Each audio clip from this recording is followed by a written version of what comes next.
छोटी उम्र में ही गणेश अपनी माँ बाप को खोकर अनाथ हो गया था। घर चलाने के लिए वह एक चाय की दुकान में काम करता था, लेकिन एक दिन बर्तन साफ करते उसके हाथों से एक कप टूट जाता है। यह देखकर उसका मालिक उस पर बरस पड़ते हैं। तुमने फिर से कप तोड़ दिया? तू मर क्यों नहीं जाता? हाँ, माँ बाप को तो पहले ही खा चुका है, अब मुझे खा ले। मुझे माफ कर दीजिए सेठ जी, साफ करते करते टूट गया, मेरी गलती है। आप कब का पैसा मेरे पगार में से काट लीजिए, लेकिन मेरे माता पिता को गाली मत दीजिए सेठ जी। क्या बोला? जितना बड़ा मुंह नहीं उतना बड़ा बात कर रहा है तू। रुक, तुझे मैं काम से ही निकाल देता हूं अभी। ऐसा मत कीजिए सेठ जी, मैं कहां जाऊंगा? आपकी दुकान पर काम करके ही तो मेरा घर चल रहा है। ऐसा मत कीजिए सेठ जी, मुझे काम से मत निकालिए। तेरे से कुछ काम नहीं होगा, निकल जा यहां से। जितना काम किया उतना पैसा लेकर निकल। मुंह मत दिखाना फिर कभी। ठीक है सेठ जी, जाता हूं यहां से, लेकिन एक दिन मैं सफल इंसान बनकर दिखाऊंगा आपको, देख लेना सेठ जी आप। इतनी जिल्लत के बाद गणेश दुकान से निकल जाता है और यह सोचता है कि वह अब कमाई कैसे करेगा।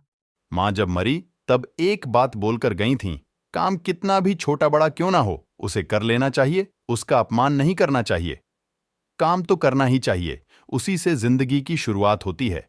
अरे फल ले लो, ताजा ताजा फल ले लो, सेब केला ले लो। भैया सेब कैसे दिए? 250 रुपए किलो। अरे बाप रे, ये तो बहुत ज्यादा है। अच्छा भैया, ये केला कितने में दिया? ये इलायची केला 60 रुपए दर्जन है, चाहिए? अरे बाप रे, ये भी बहुत दाम है, मेरे पास तो इतने पैसे हैं नहीं। तो फिर नींबू ले जाओ, सस्ते हैं। एक नींबू 2 रुपए के, 10 लोगे तो 15 में दे दूंगा, चाहिए? 10 में नहीं होगा भैया, मैं 50 नींबू ले सकता हूं भैया, क्योंकि मेरे पास 50 रुपए ही है। अरे उतनी तो मेरा खरीदी भाव है। देखिए, मैं एक गरीब इंसान हूं, हो जाता है तो दे दीजिए, 50 में 50 नींबू। दुकानदार ने 50 नींबू गणेश को दे दिए और 50 रुपए ले लिए। उसके बाद गणेश ने थोड़ी दूर जाकर नींबू बेचना शुरू कर दिया। नींबू ले लो, नींबू 2 रुपए में एक नींबू। आओ ले लो नींबू, 2 रुपए में एक नींबू। दिन खत्म होने तक सारे नींबू बिक गए और उसे बहुत अच्छा मुनाफा भी हुआ। हर रोज गणेश नींबू खरीदता और बेचता। हर रोज वह वहीं पर बैठकर नींबू बेचता था। हर रोज गणेश का दिन अच्छा बीत रहा था। एक दिन उसने देखा कि एक समोसे की दुकान के आगे एक आदमी कह रहा था, अरे भैया थोड़ा पानी दीजिए ना। अरे पानी तो नहीं है, हम यहाँ समोसे बेचते हैं, खाएंगे क्या? अरे आपके पास दिमाग नहीं है क्या? आपको पता होना चाहिए कि लोग खाने के बाद पानी मांगते हैं।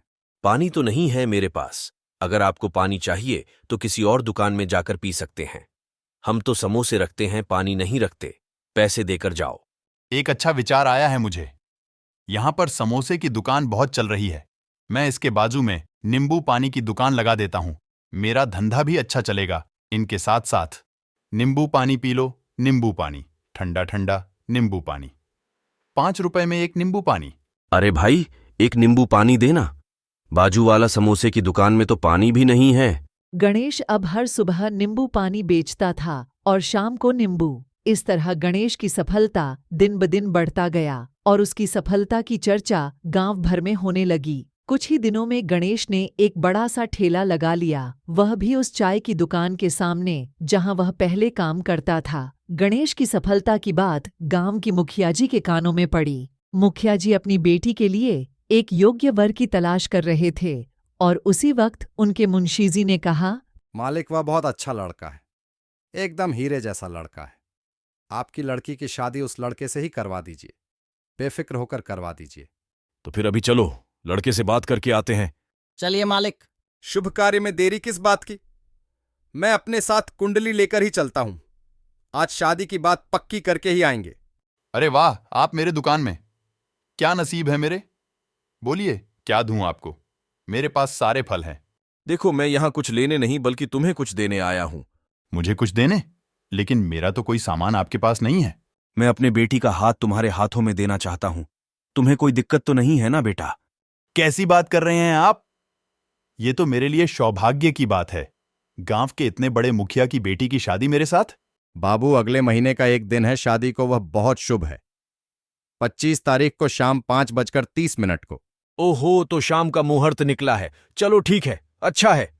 उस दिन ही मैं अपनी बेटी का शादी गणेश से करवा दूंगा। शादी में मैं पूरे गांव को बुलाऊंगा। शादी के बाद सबको मेरे घर खाने पर बुलाऊंगा, लेकिन एक व्यक्ति को तो विशेष तौर पर बुलाऊंगा मेरे घर पे। किसको तो बताओ। आप देखिए तो, पीछे मुड़कर देखिए, पीछे जो चाय वाला है ना, मैं उनकी बात कर रहा हूं। मालिक, आपका बहुत बहुत धन्यवाद, जो आपने मुझे डांटकर अपनी दुकान से निकाला। इसलिए मैं अपने जिंदगी में आज सफल हो रहा हूं, अपने पैरों पर खड़ा हो सका हूं। नहीं नहीं, ऐसा मत बोलो बेटा। उस दिन मैंने जो भी किया वह बहुत ही गलत किया बेटा। मुझे ऐसा नहीं करना चाहिए था तुम्हारे साथ। तुम्हें निकालने के बाद मुझे बहुत ही अफसोस हो रहा था बेटा। मुझे माफ कर दो। मालिक, मैं कप नहीं तोड़ता तो इतना बड़ा व्यापारी कैसे बन पाता? मैं आपका बहुत बड़ा आभारी हूं। और हां, मैं ये बोलने आया हूं कि अगले महीने के 25 तारीख को मेरी शादी है, वह भी गांव के मुखिया जी की बेटी के साथ। 27 तारीख को मेरे घर खाना है, आपको आना ही होगा। आइएगा जरूर। हाँ हाँ, मैं जरूर आऊंगा बेटा। तो आखिर में जो समय तय किया गया था, उसी दिन बड़े धूमधाम से गणेश की शादी मुखिया जी की बेटी के साथ हुआ। गांव के सारे लोगों ने गणेश और उसकी पत्नी को आशीर्वाद दिया। उसके बाद गणेश ने खुशी खुशी अपना जीवन व्यतीत किया। ऐसे ही एक अनाथ गणेश ने, जिसने बचपन में ही अपने माता पिता को खो दिया था, वह अपनी मेहनत और लगन से एक कामयाब व्यापारी बन गया।